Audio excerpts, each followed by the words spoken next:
အားလုံးပဲဒီ sentence လေးတစ်ချက်ကြည့်အောင် I am very starving ဒီ sentence ကတကယ်တော့လုံးဝမားနေပါတယ်အဲ့ဒါဆိုလို့ရှိရင်အမှန်ကဘာဖြစ်မလဲအဲ့ဆိုရင်ကျွန်တော် sentence အမှန်ပြန်ရေးကြည့်အောင် I am absolutely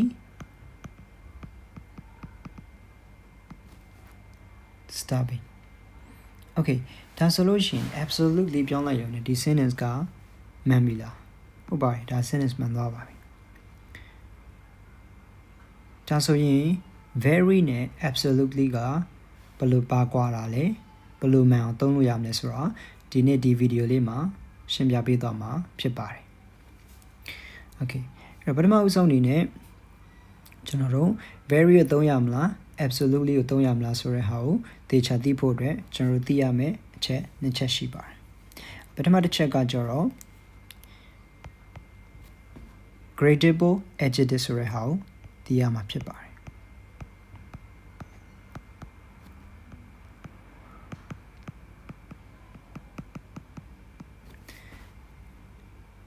Okay, so gradable adjective ဆိုတာကဘာလဲเนาะအဲ့တော့ဥပမာ example လေးတစ်ခုကြည့်အောင် example adjective ဥပမာ cold အေးတော့ဟုတ်ပါတယ်အဲ့တော့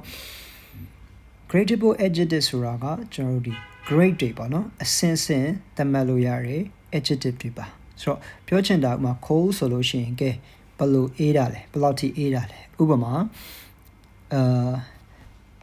နည်းနည်းလေးပဲအေးတာလား okay ဒါမှမဟုတ်ရင်တော်တော်လေးအေးတာလားဒါမှမဟုတ်အရန်အေးတာလားဘာနော် so ဒီလိုမျိုးပါအဲ့တော့ gradable adjective မှာကကျွန်တော်တို့ဘာတွေရှိလဲဆိုတော့ degree တွေရှိပါတယ်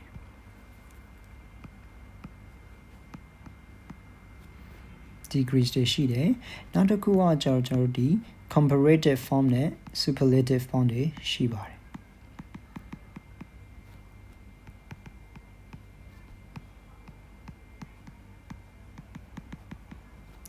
so ဥပမာဆိုလို့ရှိရင်ကျွန်တော်တို့ cold ဆိုလို့ရှိရင် cold colder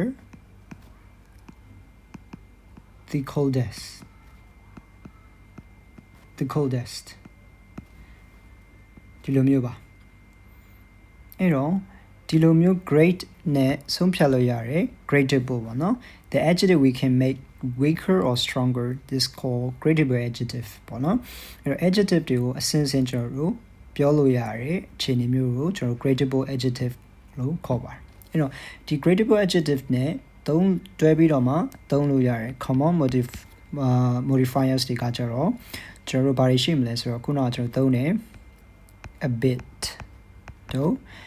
a little တို့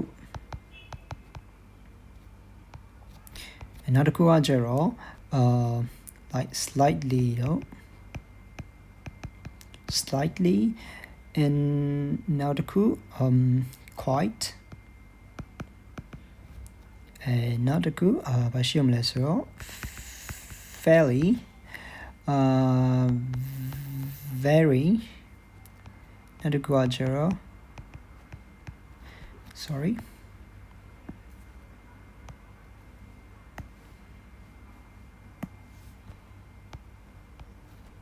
extremely ဒါတွေက common သုံးတဲ့ modifiers တွေပါအဲ့တော့ degradable adjective တွေကဒီလိုမျိုးသုံးလို့ရပါတယ်ကဲဒါဆိုလို့ရှိရင်နောက်ထပ်ကဘာလဲဆိုတော့နောက်ထပ်နံပါတ်2အချက်အနေနဲ့ကျွန်တော်တို့ non gradable adjective ပါအဲ့တော့ non gradable adjective လေးကိုတစ်ချက်ကြည့်အောင်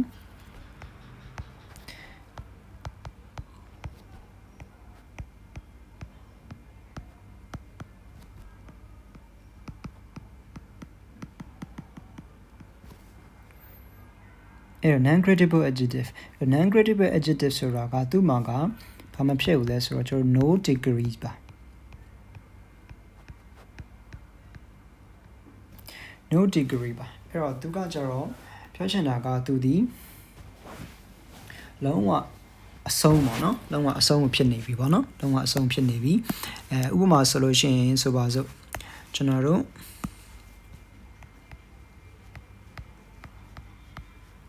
ဥပမာဆိုပါစို့ freezing အဲ့တော့ freezing ကိုကျွန်တော်တို့ကနည်းနည်းလေးပဲ freezing ဖြစ်တယ်နည်းနည်းလေးပဲခဲတယ်ဆိုပြီးတော့ကျွန်တော်ပြောလို့မရပါဘူးအဲ့တော့ freezing ဆိုရတဲ့အတိတ်ပဲကကျွန်တော်တို့ very cold ဆိုတဲ့အတိတ်ပဲနေဖြစ်နေပြီးသားပါအရန်အေးလွန်းတဲ့အတွက်ကျွန်တော်ခဲသွားတာပဲအဲ့တော့သူကအလုံးဝအစွမ်းကုန်အဆုံးထိဖြစ်နေပါပြီအဲ့တော့ကျွန်တော်တို့ကဒါကို non-gradable လို့ပြောပါအဲ့တော့ဒီထက်ပိုပြီးတော့မှသူ့ကို stronger ဖြစ်အောင်ထပ်ပြီးတော့မှလုပ်လို့မရတော့ပါဘူးတော့ degree ထပ်ပြီးတော့မှမြင်လို့မရတော့ပါဘူးနောက်တစ်ခုကကျတော့သူ့မှာဘာမရှိဘူးလဲဆိုတော့ကျွန်တော်တို့ comparative form တွေမရှိပါဘူး compare လို့မရပါဘူးဘာနော်အဲ့တော့ဒီ non-gradable adjective တွေနဲ့သုံးလို့ရတဲ့စကားလုံးတွေကဘာတွေလဲ modifiers တွေကဘာတွေလဲဆိုတော့ခုနကျွန်တော်သိလိုက်တိုင်း absolutely နောက်တစ်ခုကကျတော့ absolutely ဒါမှမဟုတ် totally and not completely and not utterly စသဖြင့်ပါအဲ့ဒီစကားလုံးမျိုးတွေနဲ့ကျွန်တော်တို့ကသုံးလို့ရှိပါတယ်အဲ့တော့ဒီ non-gradable adjective တွေကကျွန်တော်တို့ဒီခုနကgradable adjective တွေလိုမျိုး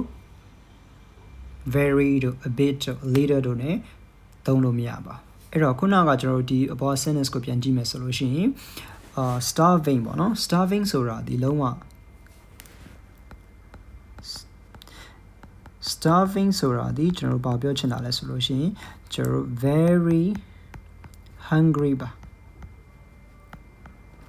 အဲ့တော့ very hungry ဖြစ်နေပြီးသားဖြစ်တယ်ကျွန်တော်တို့သူ့ကို very starving လို့ကျွန်တော်သုံးလို့မရပါဘူးကျွန်တော်သုံးချင်ရင်ကျွန်တော်တို့က absolutely starving ဒါမှမဟုတ်ရင် totally starving လို့ကျွန်တော်သုံးလို့ရပါတယ် okay ဒါဆိုလို့ရှိရင်ဒီဟာလေးကိုနားလည်သွားမယ်တင်ပါတယ်အဲ့တော့ကိုကဒီ gradable adjective လာ non-gradable adjective လာမသေးချဘူးဒါမှမဟုတ်ပဲစကားလုံးကိုသုံးရမှမသေးချဘူးဆိုလို့ရှိရင်သုံးလို့ရတဲ့စကားလုံးတစ်ခုရှိပါတယ်အဲ့ဒီတစ်ခုကကျတော့ကျွန်တော်တို့ really ပါအဲ့တော့ really ကကျတော့နှစ်ခုစလုံးနဲ့ကျွန်တော်တို့ကသုံးလို့ရပါတယ် gradable လည်းရတယ်ဒီ non-gradable လည်းရပါတယ် okay ဒါဆိုလို့ရှိရင်ကျွန်တော်ဒီ exercise လေးကိုအတူတူလုပ်ကြည့်အောင်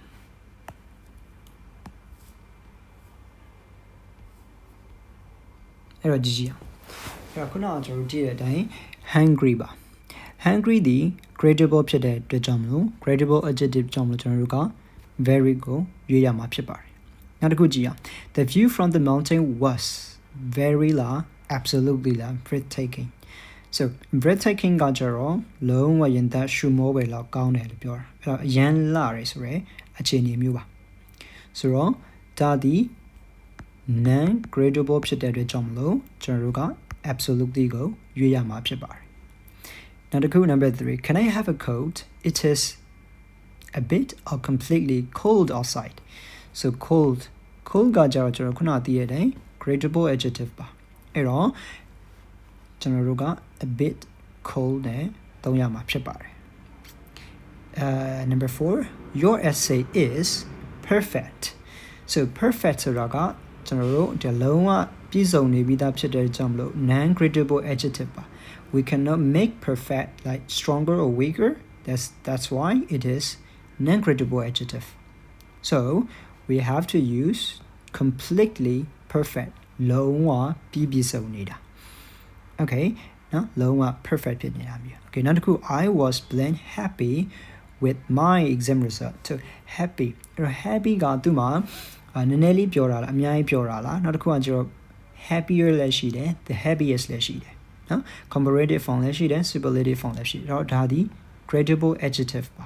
အဲ့တော့ extremely ကိုသုံးရမလား absolutely သုံးရမလားဒါဆိုရင်သူဒီဘယ်လောက်ပြောလဲဆိုတော့ extremely အလုံးအလုံးကိုပြောပါတယ်ဒါဆိုရင် extremely ကိုကျွန်တော်သုံးရမှာဖြစ်ပါတယ်ကဲဒါဆိုလို့ရှိရင်ကျွန်တော် gradable adjective non gradable extreme adjective တွေကိုကျွန်တော် matching လုပ်ကြည့်အောင်ဒီမှာပါ okay အဲ့ပထမဦးဆုံးတစ်ခု gradable adjective like ကျွန်တော် very နဲ့သုံးလို့ရတဲ့ adjective တွေကို ਨੇ ကျွန်တော်ဒီ extreme adjective ဖြစ်တဲ့ absolutely တို့ totally တို့တွဲသုံးလို့ရတဲ့ adjective တွေကိုကျွန်တော်က matching လုပ်ကြည့်မှာဖြစ်ပါတယ်ကဲဒါဆိုလို့ရှိရင်matching လုပ်ကြည့်အောင်ဟော cold ဆိုတာဒီ very cold ဆိုရင်ကျွန်တော်ဘာနဲ့တူလဲဆိုတော့ absolutely freezing big are huge okay now the group tired so exhausted okay and small tiny okay now the group good fantastic hot sort of very hot it's waning bad very bad is awful happy very happy means thrill like that okay နောက်ထပ်တစ်ခုရှိပါသေးတယ်ဒီဟာလေးကိုတစ်ချက်လောက် matching လုပ်ကြည့်အောင် gradable adjective နဲ့ non gradable extreme adjective get first one angryဆိုတော့ဘာဖြစ်မလဲ very angry mean furious dirty very dirty filthy clean very clean spotless and funny very honey hilarious scared very scared is terrifying interesting very interesting another one crowded so very crowded is packed okay next wet soaked so အဲ့တော့ကျွန်တော်ပြန်ပြီးတော့ခြုံကြည့်မယ်ဆိုလို့ရှိရင်ကျွန်တော်ဒီနေ့မှာ gradable နဲ့ non gradable adjective ကိုလေ့လာခဲ့ပါတယ်အဲ့တော့ gradable ဆိုတာကကျွန်တော်တို့မှာ degree ရှိတယ် we can make it weaker or stronger but non gradable adjective we cannot make it stronger or weaker so for gradable adjective we basically use with a bit little slightly quite very very extremely for non-gradable adjective we can use absolutely totally completely and utterly so အဲ့တော့ဒီနေ့သင်ခန်းစာလေးကိုရသွားမယ်လို့ထင်ပါတယ်အဲ့တော့ဒီ comment လေးမှာလည်း quiz လေးကိုကျွန်တော်ချထားပေးပါမယ်အဲ့ဒါလေးကိုဖြည့်ကြည့်ဖို့ညွှန်လင်းပါတယ် okay အားလုံးကျေးဇူးတင်ပါတယ်